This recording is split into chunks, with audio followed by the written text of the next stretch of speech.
This is an Aztec warrior. This is a Mayan warrior. They both come from an area known as Mesoamerica, which spans modern Mexico, Guatemala, and other parts of Central America. The Maya are a much older civilization than their Aztec neighbors, beginning in around 1800 BC and spreading from the Yucatan Peninsula to what is now part of Guatemala and Belize. The Aztecs came much later, with their capital Tenochtitlan around present-day Mexico City. Most of us know that both the Aztec and the Maya took part in human sacrifices, and both had feathered serpent gods. But what differences were there in their mythologies, and what, if anything, did they believe happened after death? The Aztec creation myth of the 5 suns. Both the Aztecs and the Maya believed that the universe existed in cycles of creation, destruction, and rebirth that continuously looped. The Aztec creation myth surrounds 5 suns, with each of these suns representing a new age or era. In the beginning, there was only the primordial god Mictlantecuhtli, his wife Mictlantecuhtli, and the giant earth crocodile Mictlantecuhtli. The 2 gods gave birth to 4 sons, Huitzilopochtli, Quetzalcoatl, Tezcatlipoca, and Xipe-Totec. Tezcatlipoca and Quetzalcoatl decided to kill the earth crocodile Mictlantecuhtli, dividing its body to form the heavens, the earth, and the underworld. This first world was filled with vegetarian giants who grazed on berries, but they needed a son to survive. So Tezcatlipoca was given this role and crowned the first son. Quetzalcoatl became jealous, so he knocked Tezcatlipoca out of the sky, usurping and replacing him as the sun. In anger, Tezcatlipoca came back and destroyed the first sun with jaguars. Quetzalcoatl created the second sun. This world was again destroyed by Tezcatlipoca, who this time used strong hurricanes. The third sun was created by Tlaloc, the rain and thunder god, which he destroyed in a rain of fire.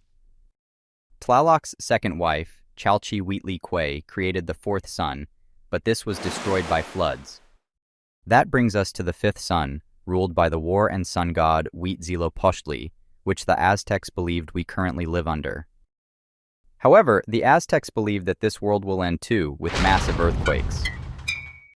The Mayan creation story, Popol Vuh. We know about the Quiche Maya creation myth because of an ancient text called the Popol Vuh, which was written by a group of anonymous Quiche Maya nobles.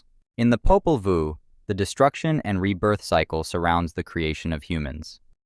After the world was created by several deities including Huracan, or Heart of Sky, Shmukane, or the Patriarch, and Shpiakak, or the Midwife, the gods sought to make creations that could populate it. There were 4 attempts at human creation, as detailed in the Popol Vuh.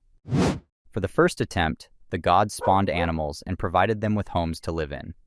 But the animals couldn't speak, and that meant they couldn't worship the Maya gods. So they cast them out of their homes and banished them to forever live in the wilderness and forests. On the second attempt, they foolishly tried sculpting humans from mud and earth. But these muddy beings crumbled when wet and disappeared before their eyes. Next, for their third attempt at creating humans, they came closer to success when they made people out of wood. These wooden mannequins could walk just like humans, and they could talk just like humans. But still, they weren't deemed human enough. So, the gods decided to destroy them all with great floods. For the fourth and final attempt at humans, the hero twins brought maize back from the underworld and created the first true humans. The Aztec underworld, Mictlan. We know what the Aztecs believed the realm of the dead and the afterlife was like because of the story of Quetzalcoatl's journey into the underworld to retrieve bones from the fourth sun after its destruction. Aztecs believed the underworld was known as Mictlan after its ruler, the god of the dead Mictlantecuhtli. This skeletal figure wore a necklace of eyeballs around his neck and ruled over the 9 levels of the underworld. The first of these levels was known as the place where the dog lives, where deceased souls had to cross a river guarded by a giant iguana. Only those who had been buried with a sacred dog were guided to safety by their loyal canine. The second level feels like it came right out of a Tomb Raider game. The dead had to pass through mountains that would constantly open and crash together. Once past this, the soul entered the third level, where they had to cross a giant mountain covered with razor-sharp obsidian spikes. The next level was known as Itzihikayan, or place with much snow. Here souls had to battle with huge blizzards, strong winds, and freezing temperatures. At the fifth level, souls had to contend with a windy desert with huge gusts that blew people around.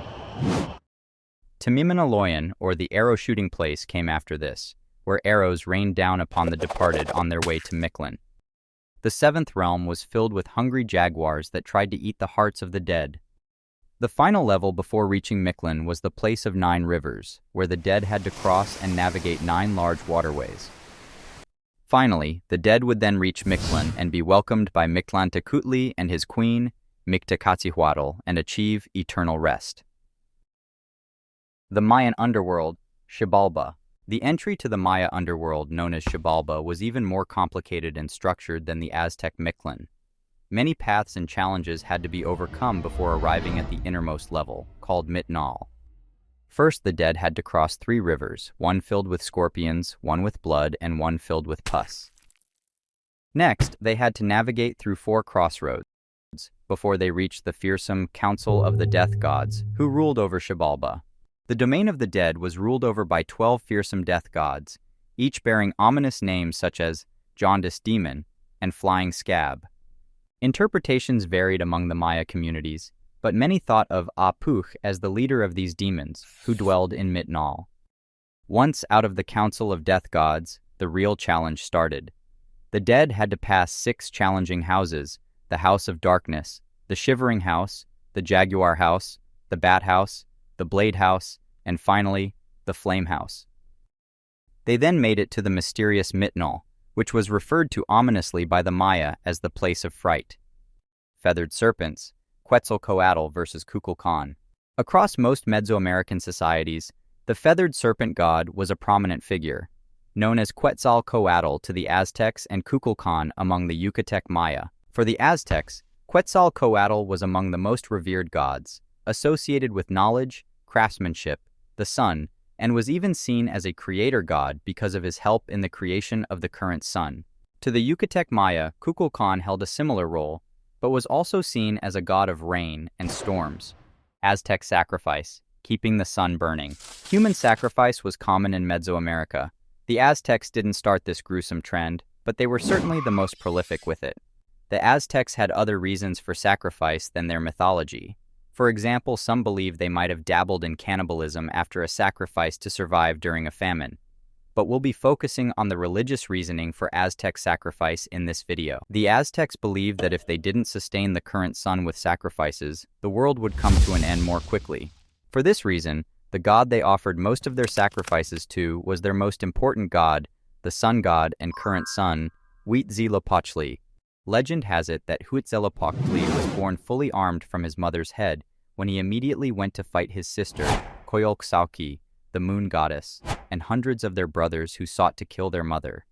He defeated and killed them at Serpent Mountain and beheaded his sister, throwing her headless body down the mountain.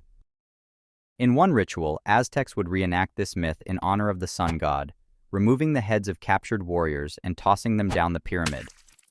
They even had a social calendar of sorts for these brutal events. In the Aztec year, there were 18 months, each with a sacrificial ritual associated with it. 5 of these rituals were dedicated to the rain god and ruler of the third sun, Tlaloc.